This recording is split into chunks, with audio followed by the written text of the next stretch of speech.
ऊर्जाएं निकलती हैं। भीमकुंड एक ऐसा नाम है जो आज भी वैज्ञानिकों के लिए एक रहस्य का केंद्र बना हुआ है। भीमकुंड की गहराई नापने के लिए कई वैज्ञानिकों ने दिन रात एक कर दिए, लेकिन आज तक कोई भी वैज्ञानिक और संस्था ये पता नहीं कर पाई कि आखिर भीमकुंड की गहराई कितनी है और आखिर क्यों इस कुंड का पानी नीला दिखाई देता है। ऐसा इसलिए क्योंकि ये सारी खासियत किसी कुंड की नहीं बल्कि किसी समुद्र की होती है, जिस वजह से विज्ञान के लिए आज भी यह किसी रहस्य से कम नहीं है कि आखिर कैसे एक छोटे से कुंड के अंदर समुद्र जैसी स्थितियां पैदा होती हैं। आखिर इस कुंड का महाभारत में क्या महत्व था, चलिए इस बारे में आपको थोड़ा बताते हैं ताकि आपको इसकी धार्मिक आस्था का भी पता चल सके।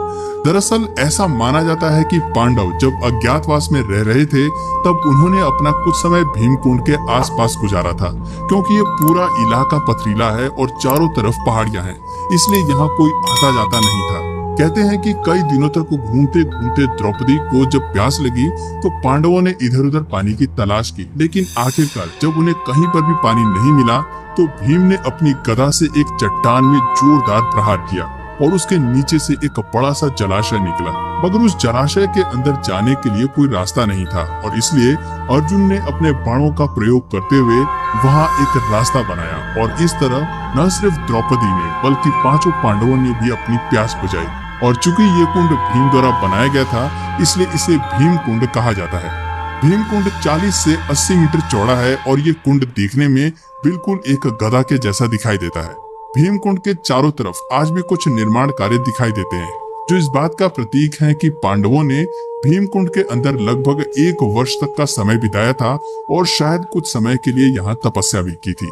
ऐसा कहा जाता है कि जब भी किसी तरह की कोई प्राकृतिक आपदा जैसे बाढ़, भूकंप या सुनामी आने वाली होती है तो इस कुंड के जल का स्तर अपने आप बढ़ने लगता है और यहाँ के लोग इस संकेत को देखकर समझ जाते हैं कि जल्द ही कहीं न कहीं प्रकृति का प्रकोप बरसने वाला है। साल 2004 में सुनामी आने से पहले भी इस कुंड में अचानक कुछ हलचल पैदा होनी शुरू हो गई थी, जब इस कुंड से पानी की लहरें 15 से 20 फीट ऊंची तक अचानक उछलने लगी और देखते ही देखते पूरे देश में ये बात आग की तरफ फैल गई। इसी घटना के बाद से भीमकुंड के दर्शन करने वाले लोगों की संख्या काफी बढ़ने लगी। कुछ दिनों बाद देश विदेश की मीडिया और दुनिया भर के वैज्ञानिक भी यहाँ पहुंच गए, जिसके बाद भीमकुंड पर शोध शुरू किए गए कि आखिर कैसे इस कुंड में समुद्र की तरह हलचल हो रही है। हैरानी की बात तो ये है कि वैज्ञानिक कई दिनों तक इस कुंड की गहराई को नापने की कोशिश करते रहे और कई गोताखोरों ने कुंड के अंदर जाकर देखा, पर लगभग 22 फीट पानी के अंदर जाने के बाद वो लोग आगे नहीं जा पाए, जैसे कोई ताकत उन्हें आगे जाने से रोक रही। एक बार तो एक विदेशी वैज्ञानिक ने कुंड की गहराई का पता करने के लिए 200 मीटर पानी के अंदर तक कैमरा भेजा था, लेकिन फिर भी इसकी गहराई का पता नहीं चल पाया।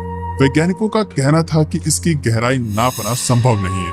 इसके अलावा यहाँ गहराई में कई क्विंटल वजन की मछलियाँ मौजूद हैं और अंदर पानी का बहाव भी बहुत तेज है और साथ ही नीलम पत्थर के जैसी एक बड़ी चट्टान भी है। वैज्ञानिकों ने अपनी रिसर्च में आगे बताया कि जो मछलियां इस कुंड के अंदर मौजूद हैं, ठीक वैसे ही मछलियां समुद्र की गहराई में पाई जाती हैं। तो कहीं ना कहीं इस कुंड का संबंध समुद्र से मिलता जुलता है। कुछ समय बाद जब नेपाल और जापान में भूकंप आया तब भी इस कुंड का जल स्तर अचानक से बढ़ने लगा था, जिससे ये कंफर्म हो गया कि प्राकृतिक आपदाओं से इस कुंड का कोई ना कोई तो संबंध जरूर है। इस कुंड के पास में एक गुफा भी बनी हुई है जिसमें शंकर जी का शिवलिंग विराजमान है।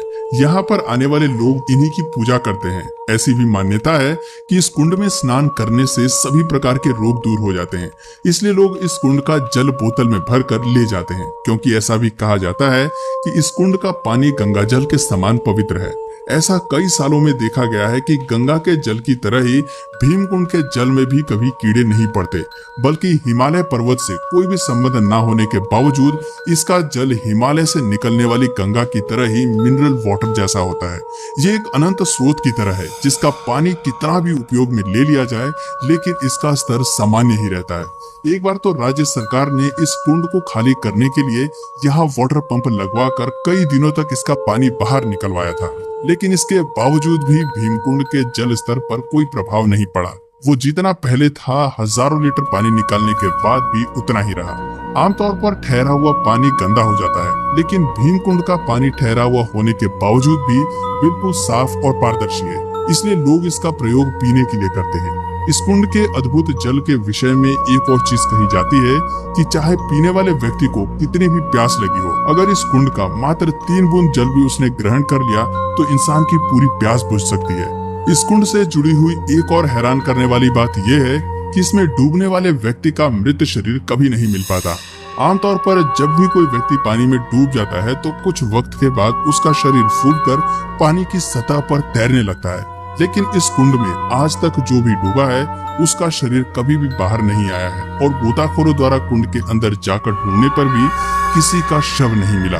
लोगों का मानना है कि ऐसा इसलिए होता है क्योंकि इस कुंड में कोई तल नहीं है और यही कारण है कि इसमें डूबने वाला व्यक्ति सदा के लिए अदृश्य हो जाता है, जैसे वो वहाँ पर कभी था ही नहीं। जैसे कि इन तस्वीरों में आप देख सकते हैं कि भीम कुंड एक गुफा के अंदर बना हुआ है और यहाँ तक जाने के लिए गुफा में सीढ़ियां बनी हुई हैं। इस कुंड के अंदर पानी में जब सूर्य की किरणें पड़ती हैं तब पानी में इंद्रधनुष बनते हैं और वो दृश्य बेहद मनोरम होता है। वैज्ञानिकों ने जब इस कुंड की गहराई नापने का प्रयास किया तो उन्हें कुंड के भीतर 2 बड़े कुएं जैसे मिले, जिन्हें देखकर ऐसा लग रहा था जैसे कुंड के भीतर एक और बड़ा सा कुंड है। उनका मानना है कि इनमें से एक कुएं से जल आता है और दूसरे कुएं की मदद से बाहर निकल जाता है। हालांकि इस कुंड के नजदीक मौजूद लोगों का मानना है कि कुंड का भीतरी संबंध समुद्र के साथ है, जहां से बहुत तेज लहरों के साथ पानी आता जाता रहता है। भीमकुंड के पास एक बहुत बड़ा मैदान है और वहां हर साल मकर संक्रांति के दिन बहुत बड़ा मेला भी लगता है। ऐसी मान्यता है कि 18वीं सदी के अंतिम दशक में बिजावर रियासत के महाराजा ने इस स्थान पर मकर संक्रांति के दिन मेले का आयोजन किया था और तब से आज तक मेले की ये परंपरा वर्तमान समय में भी मौजूद है और हर साल इस दिन काफी संख्या में लोग यहाँ आते हैं। इस कुंड के पानी का स्रोत क्या है, इसकी गहराई कितनी है और वैज्ञानिक आखिर इसका छोर क्यों नहीं खोज पा रहे हैं और वो कौन सी अदृश्य शक्ति है जो गोताखोरों को भी यहाँ नीचे जाने से रोकती है। ऐसे कई सवाल हैं जो इस कुंड को घेर कर रखते हैं, मगर इनका जवाब किसी के पास नहीं है। बस इतना ही नहीं, बल्कि इसी की तरह भारत में और भी काफी सारे कुंड हैं जो इससे भी कई गुना रहस्यमयी हैं। तो अगर आपको उनके बारे में जानना है तो हमें नीचे कमेंट करके जरूर बताइए। और अगर इस वीडियो से आपको कुछ नया जानने या सीखने को मिला या फिर इंटरेस्टिंग लगा तो प्लीज इस वीडियो को एक लाइक करके अपने फ्रेंड्स और फैमिली में इसे जरूर शेयर करें। और यदि आप इस चैनल पर नए हैं तो प्लीज इस चैनल को सब्सक्राइब करके बेल नोटिफिकेशन